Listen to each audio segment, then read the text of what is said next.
الحمد لله والشكر لله، الحمد لله والشكر لله. أزكى صلاتي وسلامي لرسول الله، أزكى صلاتي وسلامي لرسول الله. الحمد لله والشكر لله، الحمد لله والشكر لله. أزكى صلاتي وسلامي لرسول الله. بسم الله الرحمن الرحيم. الحمد لله رب العالمين الرحمن الرحيم مالك يوم الدين، الصلاة والسلام الأتمان الأكملان على نبينا محمد وعلى آله وأصحابه ومن والاهم بإحسان إلى يوم الدين وبعد. أقول فوالا وبا أترى عليكم يكاتك فوا سواجوا النبي محمد صلى الله عليه وسلم. قال نقول عليكم يانو فون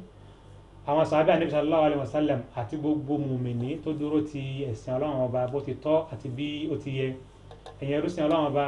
gbogbo olùtẹ́tísí wa akíra wa wípé assalamu alaikum wa rahmatullahi wa barakatuhu. kókó ọ̀rọ̀ wa ní ìjókòó ti tòní òun náà ni at-tahdhiru min fitnati nisa, at-tahdhiru min fitnati nisa. pípera wa ṣàkíyèsí àwọn fìtínà tó lè máa bá ẹnìkọ̀ọ̀kan wa, tó lè máa bá àwùjọ wa, tó lè máa bá inú ilé ẹnìkọ̀ọ̀kan wa látara àwọn obìnrin. gẹ́gẹ́ bá a ṣe mọ̀, Ọlọ́run ọba dá wa min dhakarin wa untha, ó dá akọ ó sì dá abo. ìkíní kejì wa náà méjèèjì à ń pera wa ní ọkùnrin ń pé obìnrin, bẹ́ẹ̀ náà ni obìnrin náà ń pé ọkùnrin. ẹnìkan ò lè dágbé láì rí ẹnìkejì rẹ̀. àmọ́ ó ń ṣe Ọlọ́run ọba yìí kí Ọlọ́run àti ọlá rẹ̀ kó máa bá jẹ́ kó yé wa wípé nígbà tí ó kù díẹ̀ tí ó kú, ó ní ma taraktu ba'di fitnatan adarru ala rijali hadhihi al-umma min fitnati an-nisa. ó ń fún wa lára wípé ẹ̀yin jẹ́ ohun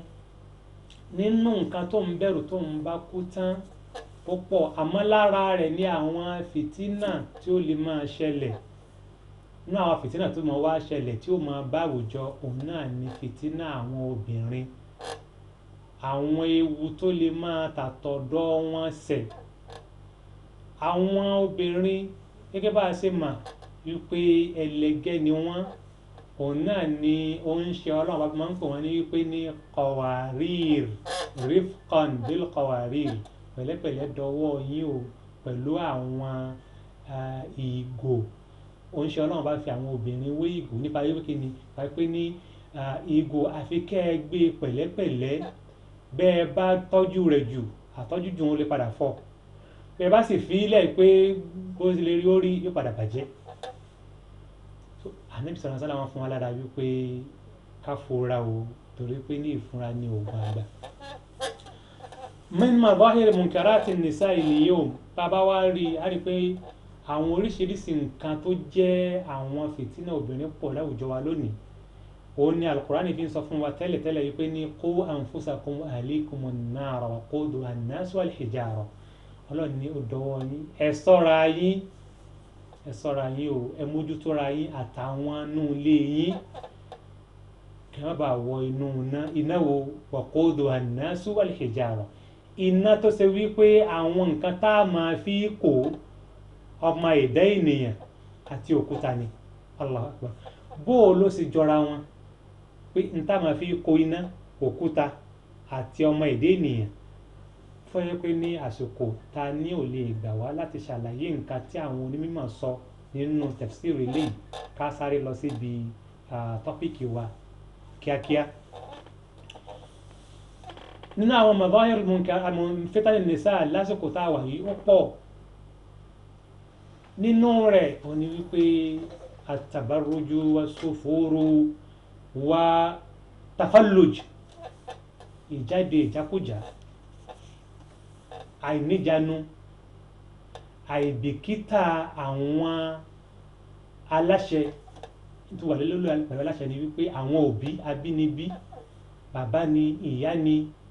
lábẹ́ wípé àwọn nidaatun kadhiba àwọn ìpèpè irọ́ kan tá à ń gbọ́ wípé tahrirul mar'a ká gba obìnrin lẹ̀ ká tú obìnrin lẹ̀ ká liberate obìnrin liberation láti ara kíni sóbìn bẹnu ọkọ ẹrú tẹ́lẹ̀tẹ́lẹ̀ ni ìyẹn bẹnu wàhálà tẹ́lẹ̀tẹ́lẹ̀ bí ìsìláàmù ó ti yọ obìnrin kúrò ní gbogbo tí ń jẹ́ wàhálà pátápátá nígbà tá a bá débi ìdánilẹ́kọ̀ọ́ míì tó sọ nípa bó ni kí ni profession kí ni àwọn nǹkan tí ìsìláàmù gbé kalẹ̀ fọ́bìnrin àásọ eléyìí pẹ̀lú ògùn ọlọ́run ọba àmọ́ láti sílẹ̀ bá a ṣàmójútó àwùjọ kó má bàa bàjẹ́ òun ni ìsìláàmù fi fún alára wípé ká fura sí fìtínà àwọn obìnrin ní pé wàhálà tó lè bá àwùjọ látara wọn. tabari àwọn onímọ̀ bàtà ń tú ayé àlùkò sọ pé ní az-zaniyatu waz-zani fajlidu kulla wahidatin minhuma mi'ata jalda onízìnà lóbìnrin àti onízìnà lọ́kùnrin Al-Qur'an ní pé ìkíní kejì wọn ẹnà wọn ní ẹgbẹ́ ọgọ́rùn-ún nta fẹ́ lòun bí ayé àyè ní pé Al-Qur'an ti az-zaniyatu onízìnà obìnrin síwájú kó tó dákọ̀ onízìnà ọkùnrin. bàbá wa wo àyà mi ibi tọ́lọ̀ ti ń sọ̀rọ̀ olè jíjà Ọlọ́run ní was-sariqu was-sariqatu olè lọ́kùnrin àti olè lóbìnrin. àwọn àfáàní wípé ìtumọ̀ àyà méjèèjì yìí ní tẹ́ndẹ́nsì ìwà kájàlè ìwà jíjalè ìwà abú ọwọ́ ọkùnrin ló pọ̀ sí ìwà pàǹlẹ̀ ni jàǹdùkú ni kápáyàn ni gbogbo tí ń jẹ́wà tí ò da ọwọ́ ọkùnrin ló pọ̀ sí. kódà rí pé láwùjọ wa gan-an náà bá sọ pé àwọn kan wọ́n jalè àbá dáná pé bàbá wa lóbìnrin wọn pé ní lóòótọ́ àjọ níjú ni pé wọ́n lóbìnrin náà wà ń bẹ̀ àwọn ìbá ń pé obìnrin kò sí wà gílọ̀ kọ́kàn ó lé kókó àyà kókó ọ̀nà kí kápáyàn kásùnlé náà kò sí fóbìnrin tó fà tọ́lọ̀ tí kọ́kọ́ dákọ̀ ọkùnrin níbi à ń gbébanu níbi tí wí pé ká máa wá ṣe zìnà obìnrin náà kọ́kọ́ dákọ̀ orí pé ọbẹ̀ ní ti kọ́kọ́ wá ibẹ̀ laburú yóò ti kọ́kọ́ wá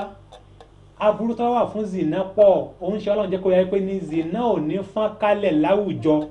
àyàfi kí oríṣiríṣi àjálù tí máa ń bá ẹ̀mí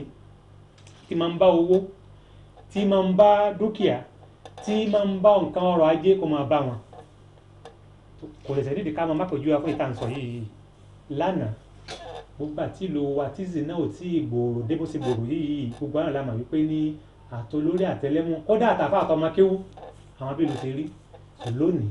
àwọn bí ló ṣe rí òun ni Islam fẹ́ fún wa lára wípé ní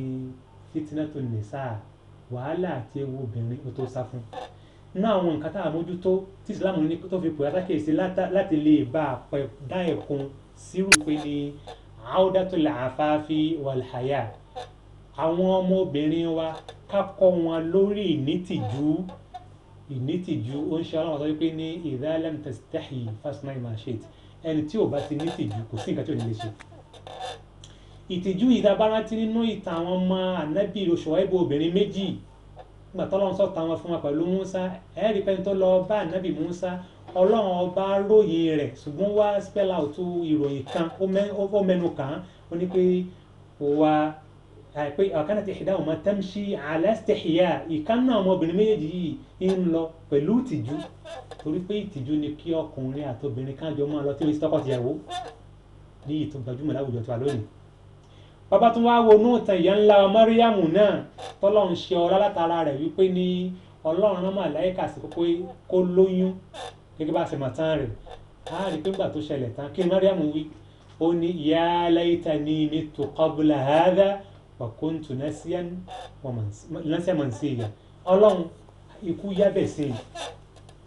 òun ò bá ti kú kó tó kan